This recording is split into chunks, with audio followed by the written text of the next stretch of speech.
Assalamualaikum warahmatullahi wabarakatuh. Bismillahirrahmanirrahim. Alhamdulillahirabbil alamin. Wa bihi nasta'inu ala umuri dunya waddin wa ala alihi wa sahbihi ajmain.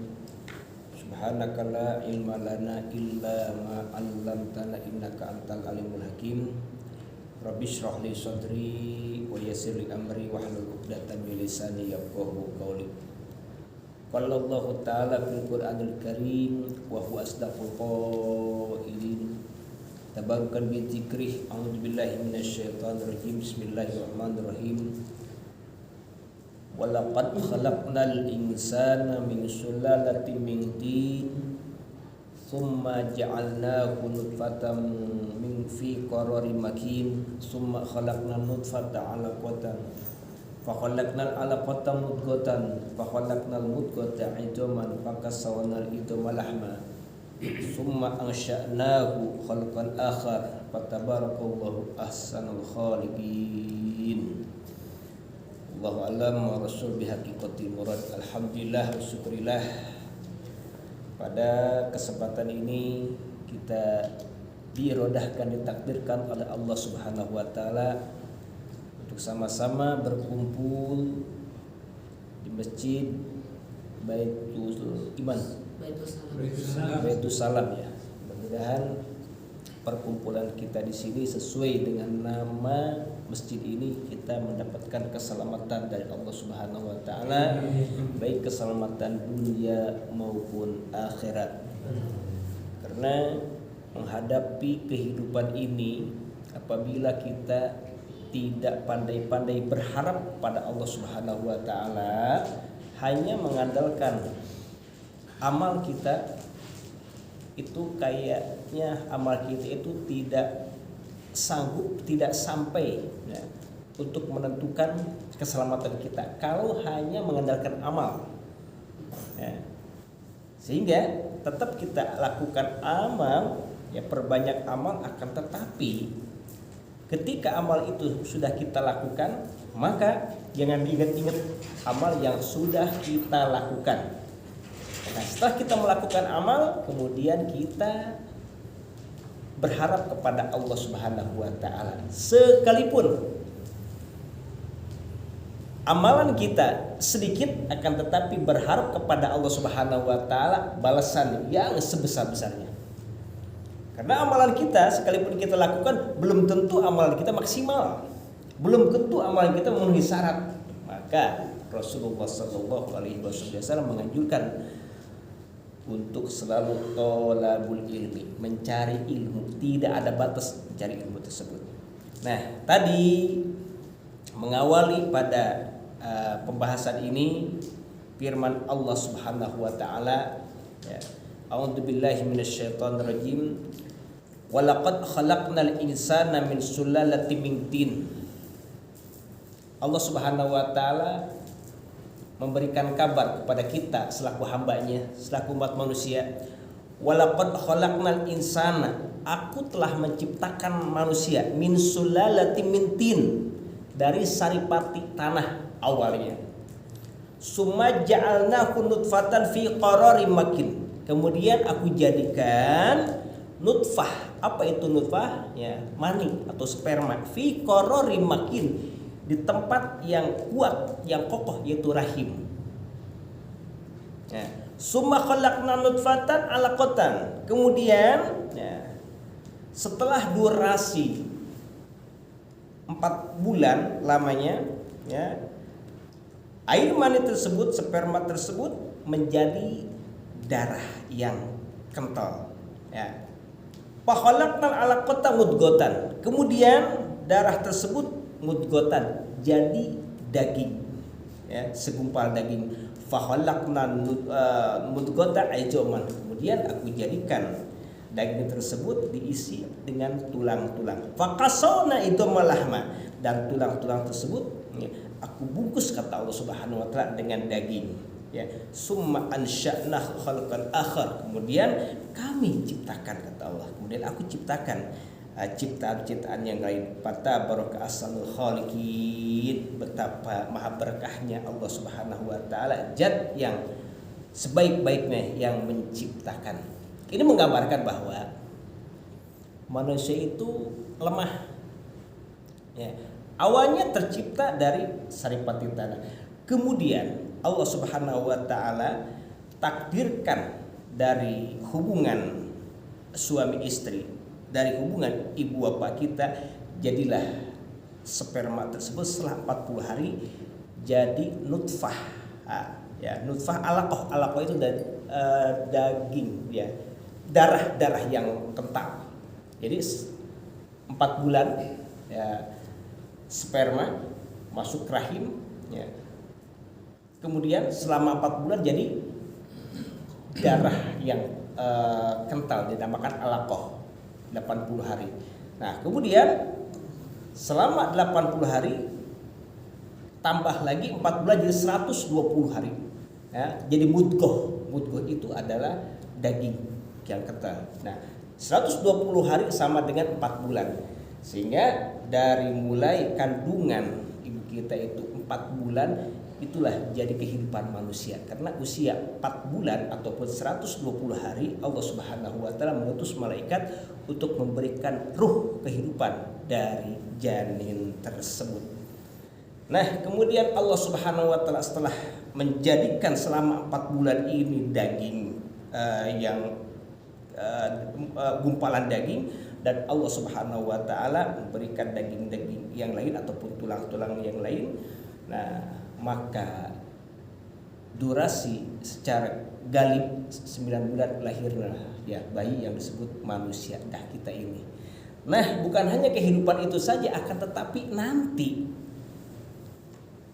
pada kehidupan berikutnya kita akan dibangkitkan lagi oleh Allah Subhanahu wa taala setelah masa durasi di alam barzah sudah habis, maka akan dibangkitkan lagi oleh Allah Subhanahu wa taala. Mudah bagi Allah Subhanahu wa taala untuk membangkitkan sekalipun manusia sudah hancur, lebur, akan tetapi Allah Subhanahu wa taala akan dibangkitkan.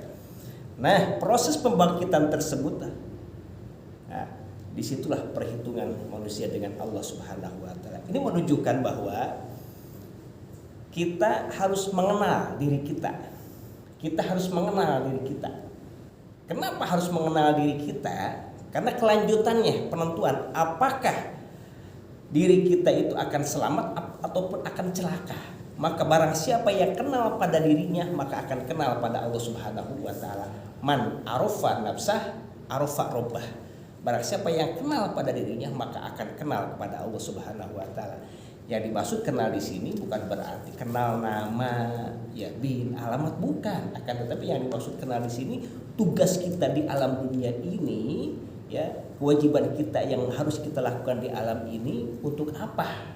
Nah, kemarin sudah kita jelaskan bahwa kita diciptakan oleh Allah Subhanahu wa taala, tidak ada lain, tidak bukan kecuali untuk beribadah kepada Allah Subhanahu wa taala. Wa ma khalaqtul jinna wal insa illa liya'budun. Tidak akan aku ciptakan jin dan manusia terkecuali untuk ibadah kepada Rabb, kata Allah Subhanahu wa taala. Jadi kita dihidup di alam dunia ini untuk ibadah.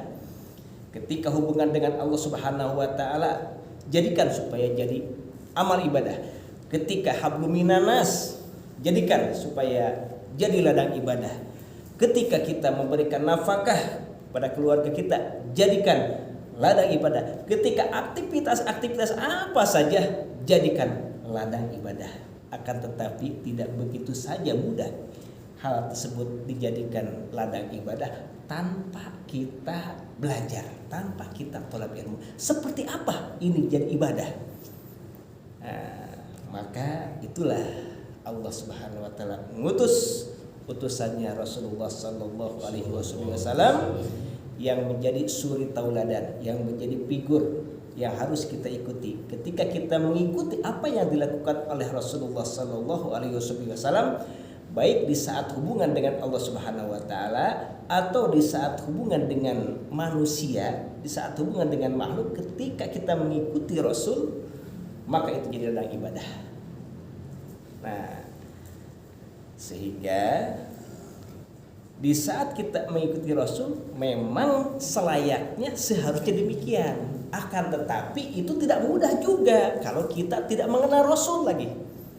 Ya, maka selain kenal pada Allah Subhanahu wa taala, juga kita harus mengenal Rasulullah sallallahu alaihi wasallam. Maka untuk mengenal kepada nabi kita Nabi Muhammad sallallahu alaihi wasallam, supaya syahadatain, dua kalimat syahadat kita itu benar-benar sempurna, ya. Karena dua kalimat syahadat tidak hanya cukup dibaca saja, diungkapkan saja, akan tetapi harus tahu maknanya.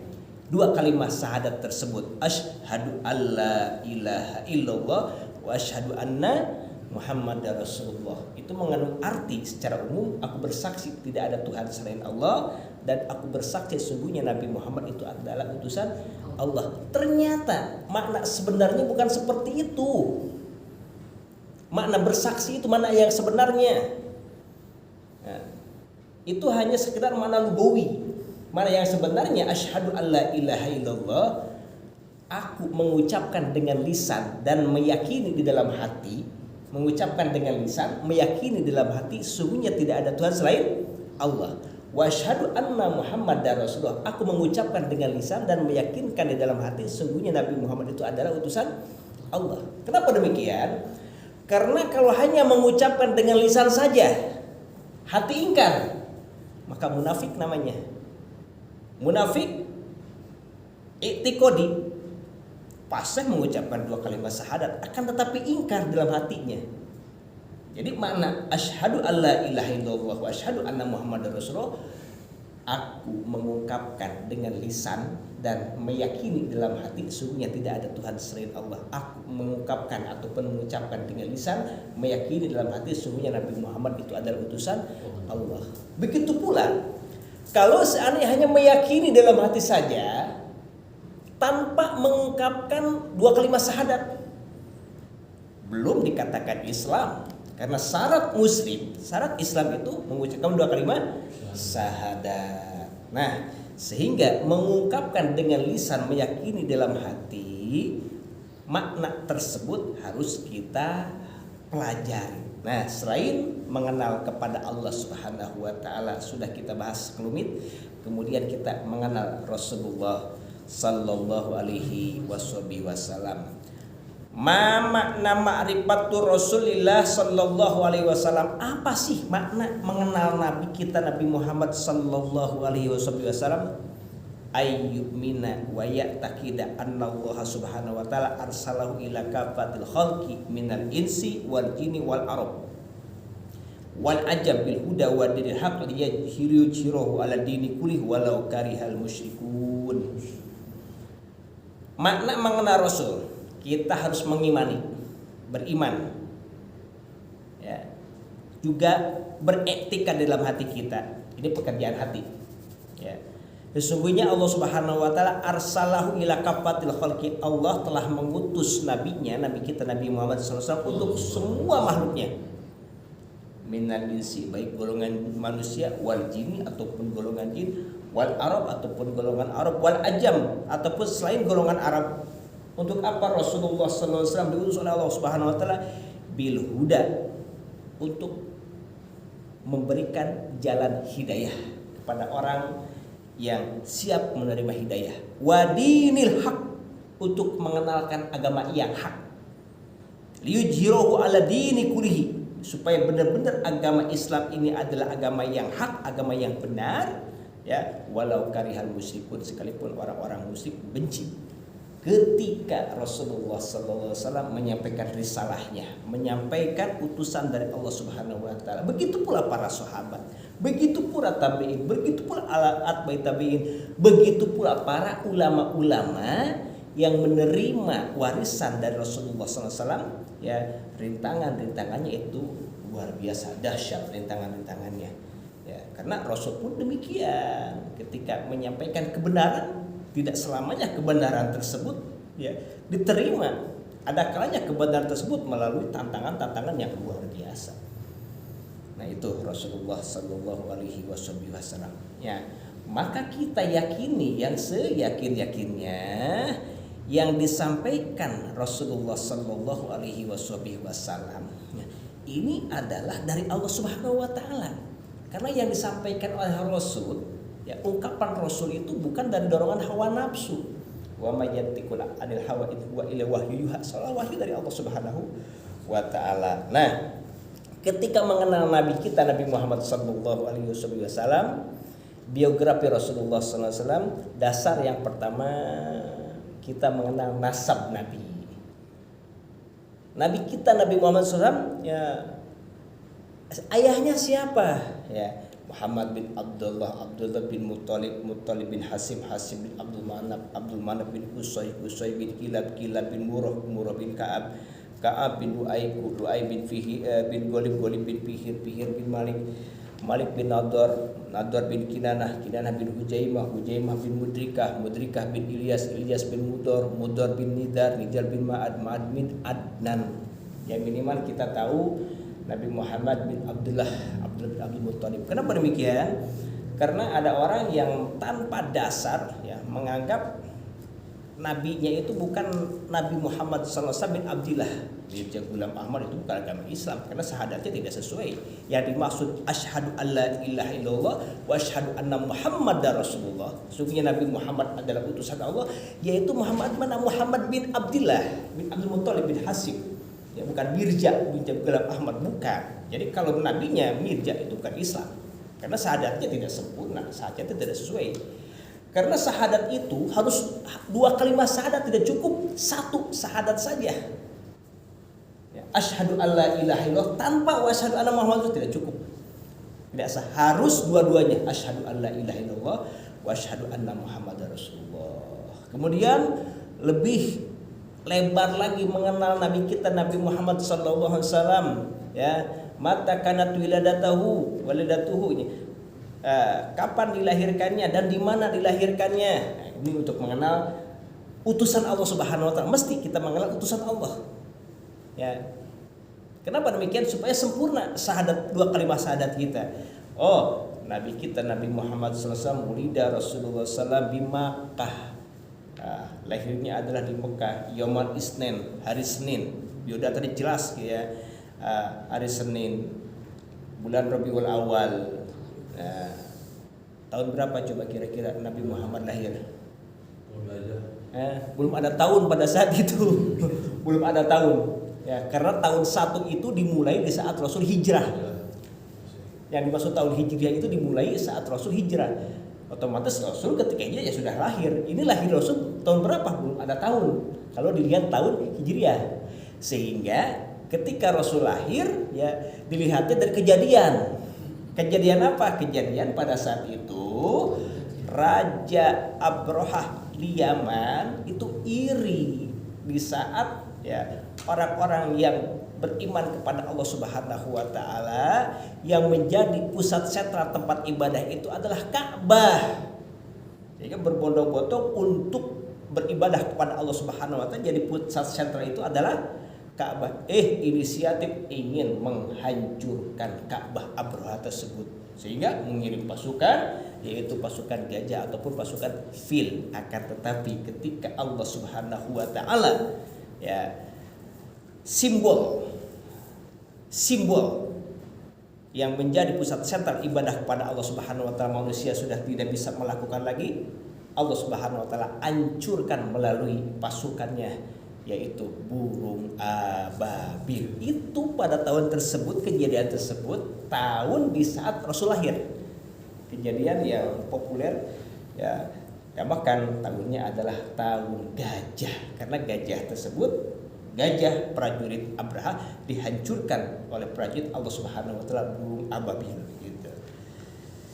Nah ini Rasulullah sallallahu alaihi wasallam lahir di Mekah pada usia 40 tahun. Rasulullah sallallahu alaihi wasallam diutus oleh Allah Subhanahu wa taala untuk menerima wahyu dari malaikat Jibril. Kemudian ketika Rasul menerima wahyu bukan hanya untuk pribadi saja disampaikan kepada umatnya, tetapi luar biasa menyampaikan kepada umatnya tersebut tantangan, rintangan luar biasa, dicaci maki, diintimidasi, ya, dipukul Rasulullah sampai pernah Rasulullah giginya itu copot ya, untuk menyampaikan kebenaran pada saat itu. maka Allah Subhanahu wa taala menganjurkan Rasulullah SAW di usia 53 tahun untuk hijrah ke Madinah. Ketika hijrah ke Madinah, ini adalah perintah Allah Subhanahu wa taala. Nah, hijrah di Madinah, ketika di Madinah Rasul, terus Rasulullah SAW menyebarkan risalah-risalah dari Allah Subhanahu wa taala, sehingga pertama kali yang dibangun oleh Rasulullah SAW di Madinah bukan rumah, bukan, akan tetapi masjid. Ya, supaya masjid tersebut dijadikan pusat wisata manusia kumpul di situ. Masjid apa? Yaitu Masjid Kubah.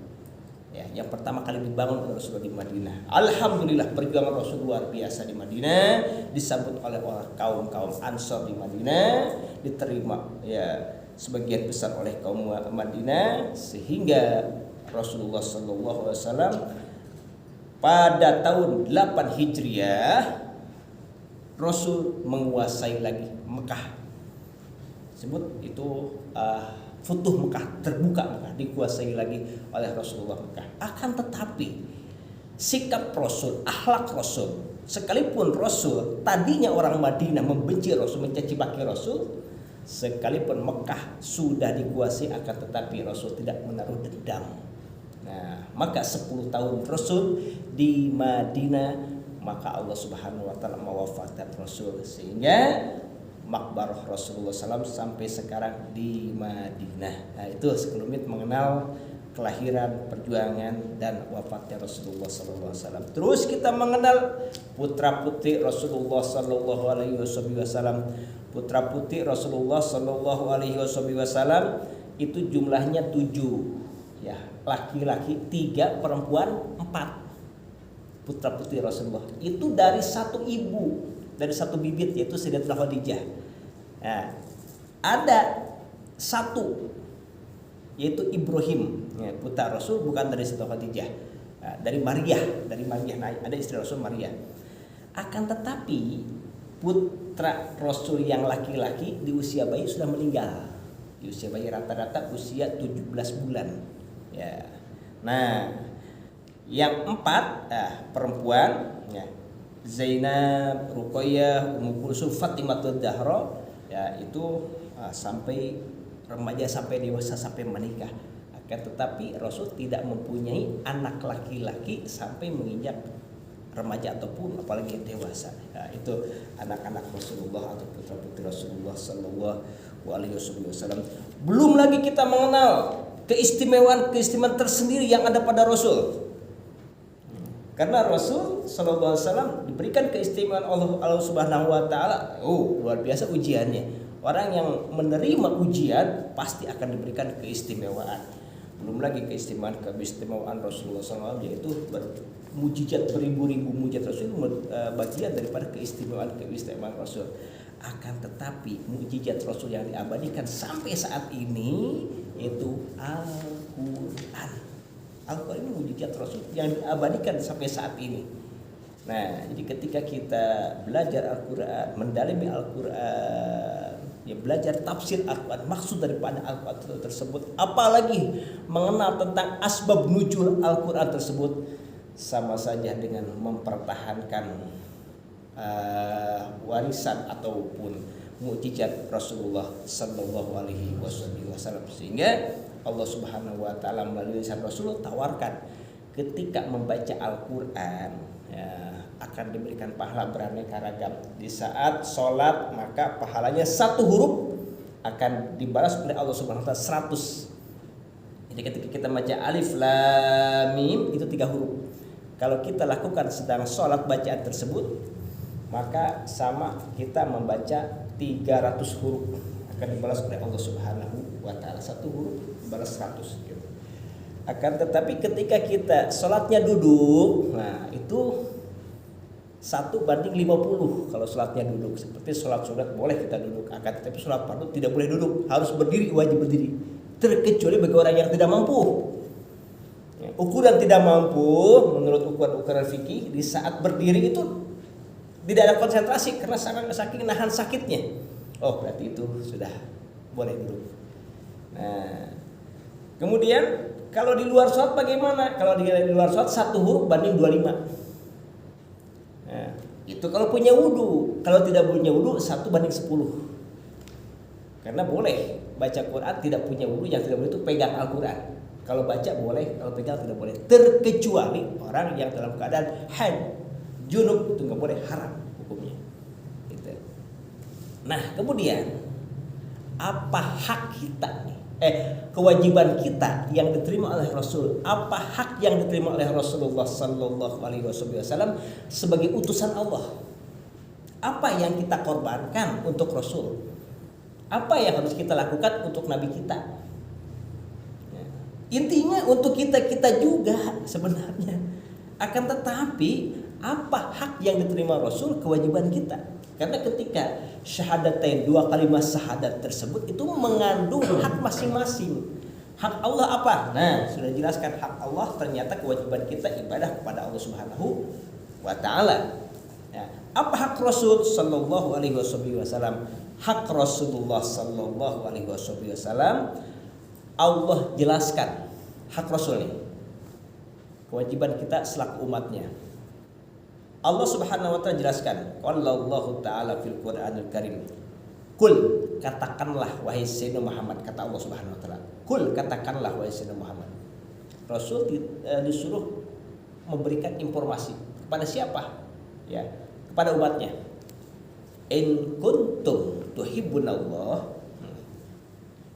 jika kalian cinta kepada Allah, kata Rasul ya. In kuntum tuhibbunallah, jika kalian cinta kepada Allah, fattabi'uni, kata Rasul, ikuti aku. Jadi kalau mengikuti Rasul berarti tanda cinta pada Allah. Kalau mengikuti Rasul, itu nas Al-Qur'an. Nah, apa akibatnya kalau kita mengikuti Rasul? Yuhibbukumullah, Allah akan mencintai kalian. Pertama. Yang kedua, wa yaghfir lakum dzunubakum, Allah akan memaafkan dosa-dosa kalian. Aku akan mengampuni dosa-dosa kalian. Kalau seandainya kita mengikuti Nabi Muhammad sallallahu alaihi wasallam, maka perjalanan untuk mengikuti Nabi kita tidak bisa langsung mengikuti Nabi. Kenapa? Karena tidak sejaman dengan Nabi kita, Nabi Muhammad SAW. Rasul menitipkan cara-cara mengikutiku, kata Rasul. Bagaimana caranya? Maka Rasul mewariskan perjalanan Rasul kepada siapa? Kepada ulama. Sehingga al ulama warasatul anbiya, ulama itu pewaris Nabi. Ya, jadi ketika mengikuti ulama, yang mana ulama tersebut menerima warisan dari Nabi, sama saja kita hakikatnya mengikuti Nabi. Kira-kira yang diterima oleh ulama warisan dari Nabi itu apa? Apakah harta? Bukan. Tahta? Apalagi bukan. Tapi yang diterima oleh ulama warisan dari Nabi itu adalah ilmu yang diterima oleh para ulama. Nah, ilmu pun tidak semuanya ilmu, ya, tidak semuanya ilmu. Akan tetapi ilmu yang dimaksud di sini adalah ilmu syariat Islam, yaitu ilmu fikih, ilmu tauhid, ilmu tasawuf. Jadi ketika kita belajar ilmu fikih, ketika kita belajar ilmu tasawuf, ketika kita belajar ilmu tauhid dari ulama yang punya sanad, guru-guru sampai pada Rasulullah SAW, itu sama saja kita menerima warisan dari Rasulullah Sallallahu Alaihi Wasallam. Sehingga kata Rasul, al-mutamasik, orang yang masih berpegang teguh bisunnati, dengan sunnahku, inda fasadi umati, di saat rusaknya umatku, di saat tidak mengenalnya umatku terhadap sunnah, meninggalkan sunnah-sunnah Rasul. Akan tetapi masih ada orang yang berpegang teguh pada sunnah Rasul, maka bagi orang tersebut lahu ajru mi'ati syahid, maka orang tersebut akan diberi pahala sama dengan orang yang mati syahid 100 kali. Orang yang mati syahid, siapa orang yang mati syahid? Orang yang mati syahid itu adalah orang yang gugur di medan pertempuran untuk membela agama Allah Subhanahu wa taala. Li'ilati kalimatillah. Nah, ketika kita tidak mengalami peperangan, tidak mengalami berjuang, akan tetapi mempertahankan sunnah-sunnah Rasulullah SAW, mempelajari sunnah Rasul, mengamalkan sunnah Rasul, maka kata baginda Rasul akan diberi pahala seperti pahalanya orang yang mati syahid 100 kali. Sekalipun kita tidak mengalami jihad, akan tetapi ketika di saat menerima buku amal, oh ternyata ada pahala 100 kali seperti mati syahid. Kenapa? Karena mempertahankan sunnah Rasulullah Sallallahu Alaihi Wasallam. Dalam hadis yang lain Rasul pun menjelaskan, ya, man ahya sunati, barang siapa yang menghidupkan sunnahku, faqad ahyani, seolah-olah orang tersebut telah membangkitkan, telah menghidupkan, kata Rasul. Wa man ahyani, barang siapa yang menghidupkan aku, kana ma'i fil jannah, maka nanti bersamaku di surga. Itu Rasul janji nanti bersamaku di surga kalau menghidupkan sunnahku. Nah, di antara sunnah Rasul apa? Banyak sekali sunnah Rasul. Setiap aktivitas yang kita lakukan selama kita mengikuti Rasul itu sama saja menghidupkan sunnah Rasul. Mau makan, mau tidur, mau minum, ya, apa saja aktivitas kita yang lakukan, Rasul melakukan seperti ini, seperti apa ya? Kita mengikuti sunnah Rasul sama dengan menghidupkan Rasul. Ketika menghidupkan Rasul, maka janji Rasul akan di surganya nanti akan bersamaku. Ini pernah suatu ketika ada sahabat Rasul yang bernama Robiah bin Ka'ab. Ini Robiah ini bukan perempuan, laki-laki. Robiah bin Ka'ab. Robiah bin Ka'ab jomblo, miskin, tidak punya apa-apa. Akan tetapi setia pada Rasul,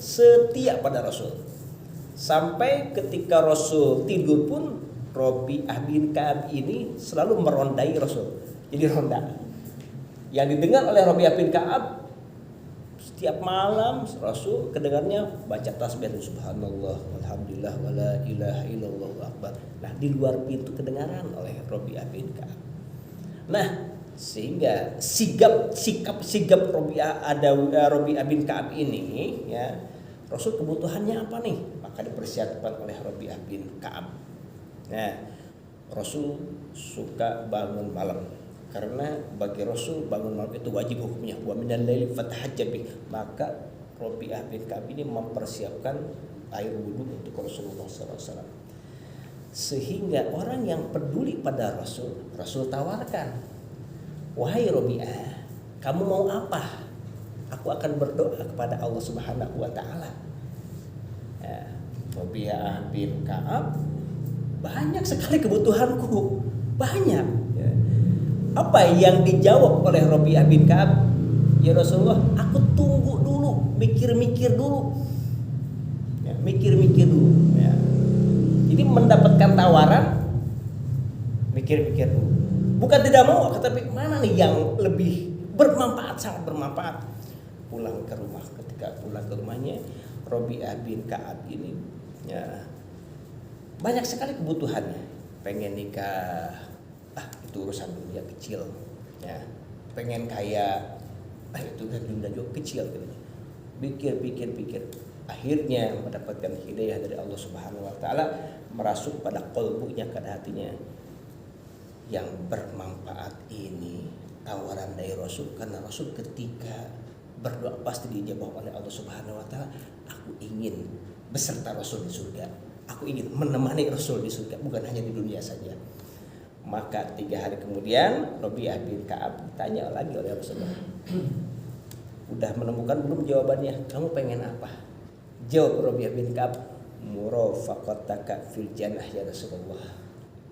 Aku ingin di surga nanti bersamamu ya Rasulullah, bukan hanya di dunia saja. Apa jawaban Rasul? Apakah tidak ada lain? Apakah tidak ada lain gitunya? Tidak ada Rasulullah, sekalipun aku membutuhkan harta, ya, itu hal yang kecil. Sekalipun aku membutuhkan pasangan hidup, ya, hal itu yang kecil. Kata yang berharga itu aku ingin di surga bersamamu ya Rasulullah.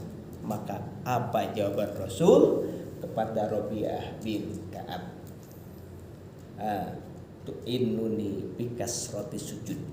Kalau kamu benar-benar ingin besertaku di surga nanti, bantu aku untuk supaya kamu memperbanyak sujud. Artinya supaya kamu memperbanyak sholat. Sholat apa? Kalau sholat perlu terbatas, tapi sholat sudah tidak ada batasnya. Maka ketika ingin beserta Rasulullah Sallallahu Alaihi Wasallam, perbanyak sholat, karena dalam sholat itu banyak sujudnya. Akhirnya Rabi'ah bin Ka'ab semakin getol, semakin giat menghidupkan sunnah Rasulullah SAW dengan cara sholat yang banyak dan sesuai dengan ajaran Rasulullah SAW. Maka Rasul tawarkan lagi, wahai Rabi'ah, apa kamu tidak akan menikah? Pengen Rasul aku menikah, akan tetapi siapa perempuan yang mau, karena aku orang yang miskin. Rasul mengutus pada Rabi'ah bin Ka'ab, wahai Rabi'ah, kamu berangkat. Ya, kesimpulan. Nah, ini aku yang menyuruh. Ya, maka Rabi'ah bin Ka'ab berangkat. Ketika berangkat, aku datang ke sini karena utusan Rasulullah SAW. Kalau seandainya aku diterima, supaya aku menikahi putri daripada tuan gitu. Maka karena membawa nama Rasul, membawa nama Nabi Muhammad, langsung diterima, tidak ditolak lagi. Tidak melihat Rabi'ah bin Ka'abnya, akan tetapi yang memerintahkan Rabi'ah bin Ka'ab pada orang tersebut. Pulang Rabi'ah bin Ka'ab, ditanya oleh Rasul, ayo Rabi'ah, gimana kamu diterima? Diterima ya Rasulullah. Ya. Kamu bahagia, senang ya Rasulullah, tapi bingung kenapa? Gak punya modal untuk nikah. Maka Rasul mengajak pada sahabat, ayo sahabat, siapa yang mau ikut andil untuk pernikahan Rabi'ah bin Ka'ab? Akhirnya karena yang mengungkapkan adalah Rasul Sallallahu Alaihi Wasallam, sahabat ya menyumbang untuk pernikahan Rabi'ah bin Ka'ab. Artinya ketika menghidupkan sunnah Rasul ya dengan memperbanyak ibadah, yaitu memperbanyak sujud atau memperbanyak sholat, tidak ketinggalan urusan dunia, tidak ketinggalan urusan dunia selalu mengikuti. Itulah yang dialami Rabi'ah bin Ka'ab yang selalu mengikuti Rasulullah Sallallahu Alaihi Wasallam. Itu diantaranya ya, diantaranya hak Rasul, kewajiban kita selaku umatnya ya mengikuti Rasulullah Sallallahu Alaihi Wasallam. Bukan hanya itu saja, hak-hak Rasul itu masih banyak. Mudah-mudahan sekelumit pembahasan kita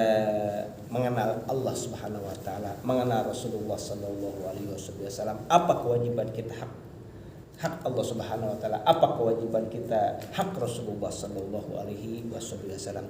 Mudah-mudahan perkumpulan kita di sini, sekalipun perkumpulan yang ala kadarnya, akan tetapi kita berharap pada Allah Subhanahu Wa Taala, mudah-mudahan perkumpulan kita di sini menjadikan peluang untuk mendapatkan hidayah dan taufik dari Allah Subhanahu Wa Taala. Bismillahirrahmanirrahim. Alhamdulillahirabbil alamin. Allahumma shalli ala sayyidina Muhammad wa ala ali sayyidina Muhammad. Allahumma inna nas'aluka al-afwa wal afiyah wal muwafaqata daimata fid dini wad dunya wal akhirah. Allahumma inna nas'aluka sihah fit taqwa wa tulil umur bi husnil amal wa rizqan wasi'an la tu'adzibna 'alaiha abada. Rabbana atina min ladunka rahmatan wa hayyi lana min amrina rasyada. Rabbana atina fid dunya hasanatan wa fil akhirati hasanatan wa qina adzabannar. Wa sallallahu ala sayyidina Muhammadin wa ala alihi wasallam. Alhamdulillahi rabbil alamin.